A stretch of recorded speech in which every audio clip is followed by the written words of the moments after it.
What's good, YouTube? Welcome back. Today it is the LazyDaze Channel, and we're back at it again doing some more history reaction for you guys today. And we have some more Sabaton Histories content for you, and it is their episode Bismarck, the Battle of the Atlantic. Sabaton History, episode 12. I'm really looking forward to finding out what they have in store for us and how they're going to tell this story. I know Jack is looking forward to it too. He does like some ships for some reason. I like my boats. I got history on the water.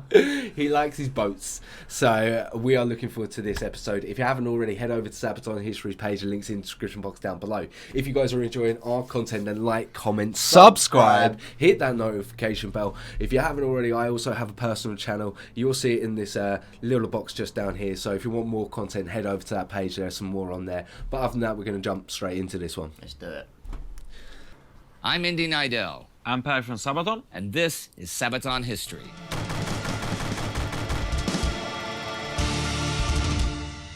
Germany's Bismarck was the largest battleship ever built. But of course, being the biggest means you're also the biggest target. And it was also one of the most requested songs that you guys wanted us to sing about. So we did. We'll get to the song in just a minute, but first, here's the story of the Bismarck.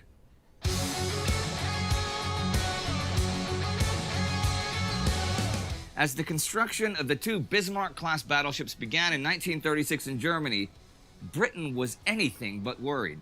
By treaty since World War I, Germany could not have any battleships that could challenge France and Great Britain.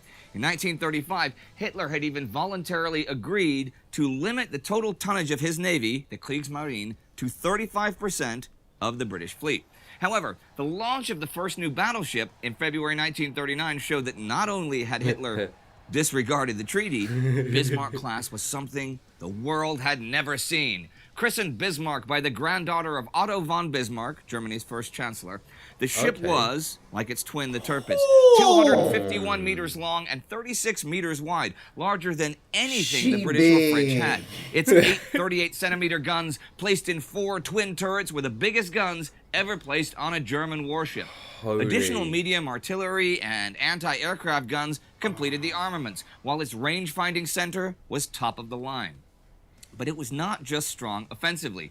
If it was to go toe-to-toe with French battleships, as had seemed the most logical enemy in 1936, it had to be able to withstand some hits without going down. The main armor belt was up to 32 centimeters of super strong Wotan steel. Its double-walled hull could absorb the shock from a torpedo and disperse it around the hull. The transverse bulkhead was between 11 and 22 centimeters thick and was segmented into 22 compartments that could be individually sealed in case of flooding. Its 12 high-pressure boilers and its munition chambers had an additional armor strength of 8 to 12 centimeters. All in all, with 44% of its weight dedicated to defense, it seemed impossible that this ship could be sunk. Outrageous. I would not want to see that. No. I think we did as a navy though, because we wanted to destroy it, didn't By we? the time the ship was officially commissioned on August 24th, 1940, the war had turned Europe upside down, and it was British shipping, not French, that was the main enemy at sea. The German invasion of Norway had deprived the British of strategic positions in the North Sea. And if the German battleships Scharnhorst and Gneisenau could combine their strength with both the Bismarck and the Tirpitz, it would mean a daunting German battle group for the British to tackle. And as the battle for Britain raged in the air, German submarines targeted shipping in the Atlantic, Britain's lifeline.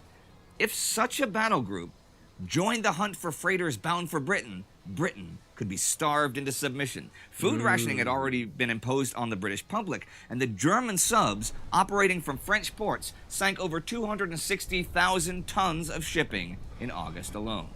This was exactly what Admiral Erich Raeder of the Kriegsmarine had in mind when he gave command of the Bismarck to Admiral Gunther Lutyens. Second in command was Ernst Lindemann. The crew, over 2,000 strong, was not conscripts, but volunteers from all over Germany. They were top-notch men. In the Baltic Sea, the Bismarck had its first training exercise against a mock battle cruiser, Hood. HMS Hood, built at the end of the First World War, was for a long time the British flagship and symbolized the might of the Royal Navy. The first tests were favorable. The Bismarck could reach a top speed of 30.8 knots and outrun any potential threat, but there were two weaknesses. First, the recoil of the heavy guns was extreme, and it was uncertain if, under combat conditions, the force of the naval guns firing would harm the ship's equipment. The second weakness showed during a simulated rudder failure. Without rudders, it was very hard to maneuver the ship. Well, rudders and propellers were always a weakness on any ship, though, and the German Admiralty dismissed the problem, since hitting the rudder during combat was extremely unlikely. By April 1941, the Bismarck was ready for combat. Risky, it was though, to isn't head it? back to the North Sea, catch up with the heavy cruiser Prince Eugen, and meet Gneisenau in the Atlantic. Raeder gave the order that over 3 months, it was to sink as many freighters as possible. The might of the Bismarck would allow the battle group to even attack guarded convoys. However, at the time, both the Gneisenau and Prince Eugen were damaged awaiting repairs. The Bismarck waited. On May the 5th, Adolf Hitler visited the ship. Now, Hitler was a fan of battleships. He loved the design, but he had no knowledge of tactical or strategic naval warfare. He was, however, fearful when it came to naval operations. On the one hand, he wanted to protect and enhance the propaganda image of the mighty German forces. On the other, he wanted to avoid agitating the neutral Americans and their freight shipping. So the Kriegsmarine kept Hitler in the dark about his plans. On August 18th, the Bismarck and Prince Eugen were to secretly head into the Atlantic. Those two ships were strong enough to do some serious damage to British trade. It was likely that the British knew that the Bismarck was battle-ready, but still, secrecy was the key to success. Until they reached the Atlantic, the Bismarck could run into a British trap and be overwhelmed by numerically superior forces. But you know, how they hope to keep the largest battleship in the world floating around out there a secret is beyond me. Anyhow, 20th, the Bismarck was spotted, and a day later, members of the Norwegian resistance observed the German ship hiding in the fjords. They informed the British. Now, Admiral Sir John Tovey, aboard the new flagship King George V, was chief of the British Home Fleet. He was ordered by the British Admiralty to locate and engage the Bismarck. That ship was not to reach the Atlantic, period. Tovey could not, though, know the exact route the Bismarck would take. So he ordered Vice Admiral Lancelot Holland to take the Hood and make for Iceland with HMS Prince of Wales to cut off the most likely path. Back home, the Kriegsmarine informed Hitler about Bismarck's departure on the 23rd. Hitler was furious and wanted to recall the ship, fearing that the pride of Germany might be destroyed, but Raeder assured him that everything was fine, especially now that the German invasion plans for Crete were finalizing. Bismarck would keep the British from sending additional ships into the Mediterranean. Spotted again by the evening, two British heavy cruisers, the Suffolk and the Norfolk, had taken its scent. And I mean that quite literally. The Suffolk was equipped with a superior new radar system, and the heavy cruiser shadowed the Bismarck and gave its whereabouts to the rest of the British fleet. Bismarck also seemed to be pursued by bad luck. Not only could they not evade the new radar system, the first time they fired on the pursuing heavy cruisers, the recoil of the guns damaged their own radar system. So they had no idea what was heading their way. 2,000 men and 50,000 tons of steel set the course for the Atlantic with the Allies on the hill. It was the Hood and the Prince of... It always gives more emphasis on the song. Knowing what's going on. Wales. The Hood had more guns than the Bismarck, but way less armor. The crew was also inexperienced because since the end of the First World War, it had not fired a shot in combat. The battleships closed in on each other. The first to draw blood was the Prince Eugen, hitting one of the Hood's munition chambers. And then, just as the Hood was turning to bring its aft guns to bear, the fourth salvo from the Bismarck smashed into it, punching through its armor and detonating inside the ship's main munition chamber. A moment of shock paused the battle as HMS Hood was engulfed by a giant fireball and split in half. The Prince of Wales returned fire on the Bismarck, damaging it, but was in turn itself hit, which destroyed the bridge and killed the officers. The Prince of Wales turned and fled. Admiral Lutyens decided not to pursue, but to check the damage on Bismarck. It had only received one hit, but was taking on water. One of the boiler rooms had to be abandoned, but more importantly, the foremost fuel depots were leaking. Lutyens evaluated his options. He had damaged the Prince of Wales and destroyed the Hood, a major victory. Indeed, it had been a lucky shot, and the battle had not lasted 10 minutes, but only 3 of the 1,419 men aboard the Hood had survived. Wow. But the Bismarck... That's one of the worst things about being at sea, is you have little next to no hope. Little next to no hope. Holy hell. So 1,419 and 3 of them survived. Yeah. That was his first hit. Oh, that's the first one. And his fuel was lower than planned. Yep, Bismarck was always referred to as a he. Lutyens could return the way he came to Norway or try to break through to Saint-Nazaire, France for repairs. He chose France. The death of the Hood was indeed a shock to the British public. Admiral Tovey was ordered to destroy the Bismarck with all ships available. Norfolk and Suffolk were still shadowing the Bismarck, but neither could slow it down. The only ships close enough to do that were Force H, HMS Sheffield, HMS Renown, and the aircraft carrier Ark Royal, with 18 Swordfish torpedo bombers aboard. Those biplanes looked like World War I, but could reach 100 knots, enough to catch the Bismarck. Lutyens was pessimistic about his chances, since basically the whole British home fleet was on his heels. Force H made contact with the Bismarck May 25th. Imagine being in a damaged ship knowing that you've got the whole British Navy coming after you. They don't. I don't think they do. They've got a radar system. They're just hoping to God they get a France. No, because they've had the engagement and now they're damaged. They're being so shadowed they by know. 2, and now they've got a possibility of getting... They know. Like, he even said, they know It's now. going to be a problem. But the Renown and the Sheffield were too weak to engage. 15 torpedo bombers did instead that night. Such small planes are hard to hit with AA guns, especially at night. And with suicidal bravery, they closed in and released torpedoes at 300 meters. The first torpedoes did minimal damage, but Bismarck was hit in the stern while making evasive maneuvers, and inrushing water blocked the rudder. Bismarck's Achilles heel had been hit.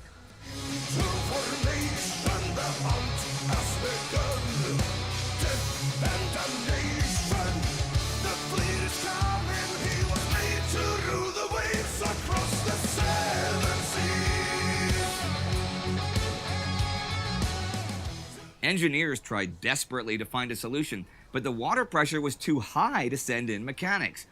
The situation seemed hopeless as the British ships closed in. Admiral Lutyens radioed Berlin, "Ship disabled. We will fight to the last shell. Long live the Fuhrer." Tovey planned to engage the Bismarck from all sides, with the battleships King George V and Rodney attacking from the west, while the Norfolk would come in from the north and the heavy cruiser Dorsetshire would attack from the east. In the early morning of the 27th, they sighted the slowly swaying Bismarck. Rodney and George V opened fire. Bismarck returned fire, but soon 2 of his turrets were knocked out of action. A shell hit the artillery command center, killing the officers. Lucky hits, but decisive ones. Bismarck was blinded. The shelling continued, and by 9:15, Bismarck was a burning wreck. He fired his final shots just after 9:30, as his last turrets were destroyed. The flagship of the Navy, the terror of the seas. His guns have gone silent at last. The Bismarck was done. Of the 2,876 shells fired on it, 400 hit the ship in a little over half an hour. Now it was the execution of a helpless enemy. Within the ship, it was pure hell, from poisonous gases, fire, heat, cold water, oil, and blood from the dead and dying. At 10:15, Lindemann, since Lutyens was probably dead at that point, gave the order to abandon ship. This the men who could did, as shells rained down, killing hundreds of sailors. The Dorsetshire fired 3 torpedoes as the final blow, and Bismarck disappeared beneath the waves at 10:40. Just 115 of his crewmen would survive. Hitler learned about the disaster not from Admiral Raeder, but from the British press. The Kriegsmarine had refrained from telling him the truth, fearing his anger. And so ends the brief adventures of the Bismarck, the mightiest battleship of all. So, not only did they go behind his back and set sail anyway, they then... When it went tits up. It then went tits up, it sunk, and they just decided, yeah, let's not tell him. Let's not tell him. No, So he then won't the find British out. press decided to post it. Oh, God. Oh, that was a short-lived dream, man. If he would have gone back for repairs, that could have changed the tides. He was going back for repairs. No, he went to France. To get repairs? Yeah, he could have gone back up. No, both ways were to get repairs. Yeah. So he had two ways. So he can go back the way he came and back I think to there the was port. reasons why he didn't, Jack. It was back to port, or he'd go to France, and obviously the main surge Yeah, I of think it was coming from. I think there would be a reason why Yeah. he weren't able to go the way I think they it's. come. But yeah, I think that's quite funny. It's, wow. Again, the biggest ship makes the biggest target. Yeah. To lead the war machine, to rule the waves and lead the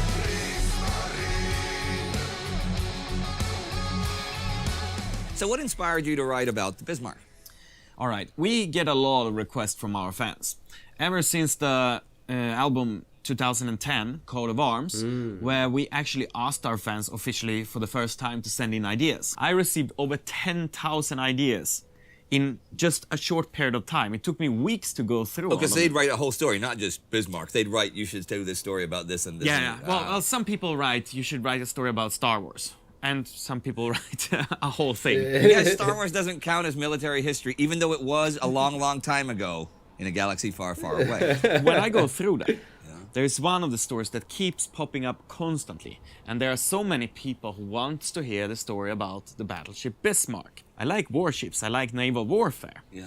And for me, this was a topic that I really wanted to cover. We couldn't fit it on Carolus Rex, for obvious Right, yeah, reasons. okay. We couldn't really fit it in on the heroes, even though you could sort of maybe write it from the perspective of the sailors or Okay, something like this. see. Sure. If we would put it on the last stand, yeah, then maybe that would have worked, but we didn't cover it for that. And then we have the cooperation with the gaming company called Wargaming. And they have a game called World of Tanks where Sabaton has a tank inside. Yeah. And they also have another game about ships. World of Warships. Yes, correctly. And they asked us if we had any song that would fit to this. And yeah, we do have the song Midway, which is about naval warfare. We thought, okay, this is a great opportunity for us actually to write something unique Okay, I see. for this. Because we felt this story we want to tell, and we can actually do it outside of an album to gain Right, more okay. focus on it. so it And was more we of a decided single. we went to the studio and we wrote the song Bismarck, and we recorded it, and Wargaming actually helped us to produce a really, really awesome video for it. Because it is the single. Okay. I see. I wonder if it even got seasick.